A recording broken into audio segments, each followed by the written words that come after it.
শুভ দুপুর বন্ধুরা, কেমন আছো তোমরা? আশা করি সবাই ভালো আছো, আমিও ভালো আছি। আর আজকে আস্তে আস্তে দেখো দুপুর হয়ে গেল। সকাল থেকেই বিজি ছিলাম, আসতে পারিনি, অনেক কাজ ছিল।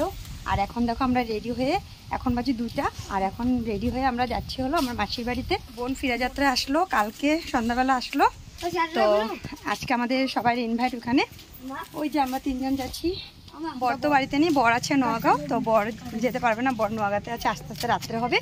তো আমরা যাচ্ছি, সবাই চলে গেলো, আমাদের অনেক লেট হয়ে গেলো, কারণ 2জন স্কুলে গেলো। আবির আসলো 2টার সময় আর আদি আসলো 12টার সময়। ও এসে পড়েছে, কিন্তু আবিরের জন্য লেট হয়েছে। তো আসার পর স্নান টান করলো, এখন রেডি হলো। তো এখন যাচ্ছি, এই যে আমরা চিপা গলি দিয়ে, আমাদের গলি দিয়ে বেরিয়ে আমরা রাস্তায় এসে পড়লাম, কিন্তু একটা অটো পেলাম না এখনো। রাস্তা পুরো খালি, একটা অটো নেই। আর এত রৌদ্র, পুরো দুপুর হয়ে গেল, এই জন্যই। তো দেখো, দেখতে দেখতে আমরা মাসির বাড়ির সামনে চলে আসলাম, কিন্তু এখনও অটো পেলাম না।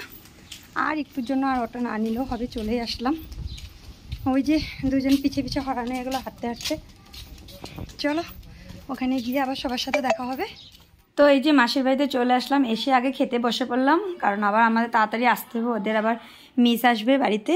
তো আমি দিদি আমরা যারা যারা আছি সবাই বসে পড়লাম। এই যে বোন দেখো, বোনকে খুব ভালো লাগছে, কিউট লাগছে।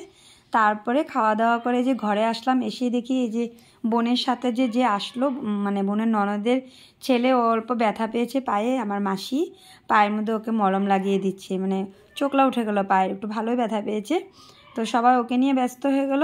আর এই যে এটা হলো আমার কিউট ভাই, আমার মামার ছেলে। ওকে আমি একটা পাপ্পি দেওয়ার জন্য অনেক চেষ্টা করেছি, ও দেবে না, ও বলছে না দেবো না, ও লজ্জা পাচ্ছে আর সরে গেল। আর এই যে দেখো আমাদের বুড়া, কুট্টু বুড়া, এই যে গোপাল, ওকে তো একটু কুলে নিতেই পারিনি, আজকে একটু তাড়াতাড়ির মধ্যে ছিলাম, একটু ভালো করে আদর করতে পারিনি। আর দেখো আমরা ওকে হাসাচ্ছিলাম, ও আমাকে দেখে হাসে না, ওর মাকে দেখে হাসে।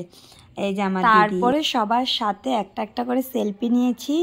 এই যে আমার বোনের বরের সাথেও সেলফি নিয়েছি। বিয়ের সময় তো ভালো মতো কথা বলতে পারিনি, ভীষণ দুঃখের ব্যাপার। বরের জ্বর উঠে গেলো কালকে রাত্রে থেকে। এই যে আমাদের মাসির ঘরে মা বিপদনাশিনী, দেখো কত সুন্দর মায়ের মুখটা দেখতে। এই যে দেখো আমার একমাত্র মামি আর আমার বড় মাসির মেয়ে, আমার দিদি। তারপরে আমরা খাওয়া দাওয়া করে বাড়িতে এসে পড়লাম।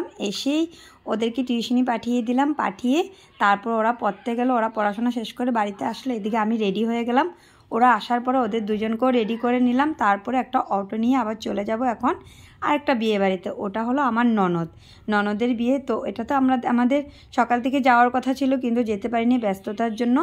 আর আস্তে আস্তে দেখো বিকেলে আমাদের আগে আমার জামাই চলে আসলো। তারপরে এসেই দেখি জামাই ঢুকাচ্ছিল, তো জামাইকে একটু ভিডিও করে তারপরে যে আমার ননদ, এটা ননদকে খুব কিউট লাগছে দেখতে।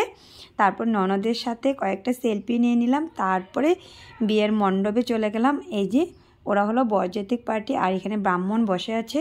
ভেবেছিলাম সকালবেলায় চলে আসবো ননদের বিয়েতে, সকালে এখানে এসে ঘট ভরবো, কিন্তু আসতে পারিনি ব্যস্ততার জন্য, 2 ছেলেকে স্কুলে পাঠানোর জন্য।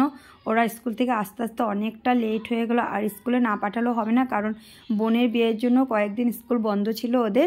তো বেশি বন্ধ করলে তো আবার হবে না, আবার কয়েকদিন পরে ওদের ইউনিট টেস্টও চলে আসবে, এই জন্য আর আসা হয়নি, আজকে স্কুলটা বন্ধ করা হয়নি। আর এদিকে দেখো এসে বোতল দিয়ে খেলছে, বোতলটা ও বলে কেচ ধরবে, ও তো আর পারছে না। তো এদিকে দেখো মেয়েকে নিয়ে যাচ্ছে, মানে আমাদের ননদকে নিয়ে যাচ্ছে কুঞ্জুর দিকে।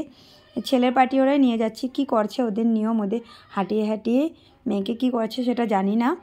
তো এগুলো করে তারপরে কুঞ্জুতে বসাবে। কি করতেছে, কি করলো?